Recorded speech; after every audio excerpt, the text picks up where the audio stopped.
Hello everyone, मी ऐश्वर्या तुम्हा सर्वांचं स्वागत करते माझ्या यूट्यूब चॅनलवर. तर आज आपण एक नवीन अपडेट घेऊन आलो आहोत.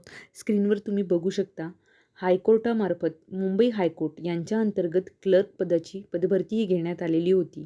ॲडव्हर्टाईज क्रमांकची जी डेट आहे ती 14/1/2025ला प्रसिद्ध करण्यात आलेली होती आणि त्याचाच आज हा रिझल्ट जाहीर करण्यात आलेला आहे.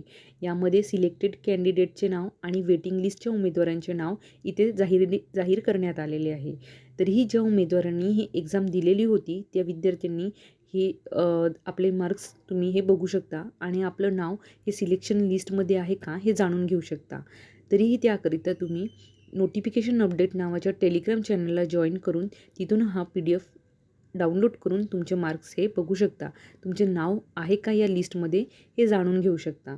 तर तुम्हाला बघायचं आहे की कसं रिझल्ट चेक करायचं आहे ते तुम्ही बघू शकता. यामध्ये तुमचं सिरियल नंबर दिलेला आहे, म्हणजे सुरुवातीचं कॉलम रँक वाईज मार्क्स इथे देण्यात आलेले आहेत. त्यानंतर नेक्स्ट कॉलम जो आहे तो सीट नंबरचा आहे. त्यानंतर दिलेली आहे रजिस्ट्रेशन ID आणि त्यानंतर दिलेलं आहे नेम ऑफ द कॅन्डिडेट आणि मग जे 150 आउट ऑफ तुम्हाला किती मार्क्स ऑब्टेन झाले आहेत ते मार्क्स इथे मेन्शन केलेले आहेत. त्यानंतर त्या कॅन्डिडेटचं डेट ऑफ बर्थ इथे मेन्शन करण्यात आलेलं आहे.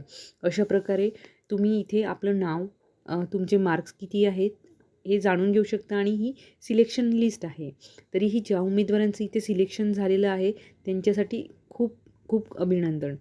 आणि खाली तुम्हाला वेटिंग लिस्ट 6 आणि 7 पेज नंबरवर तुम्हाला वेटिंग लिस्ट देण्यात आली आहे. बघा, वेटिंग लिस्ट इथे देण्यात आलेली आहे आणि अशा प्रकारे तुम्ही इथे आपले मार्क्स जाणून घेऊ शकता आणि तुमचं सिलेक्शन लिस्टमध्ये नाव आहे का हे जाणून घेऊ शकता. आणि अशाच महत्त्वपूर्ण अपडेटसाठी चॅनलला लाईक, शेअर, सबस्क्राईब करायला अजिबात विसरू नका.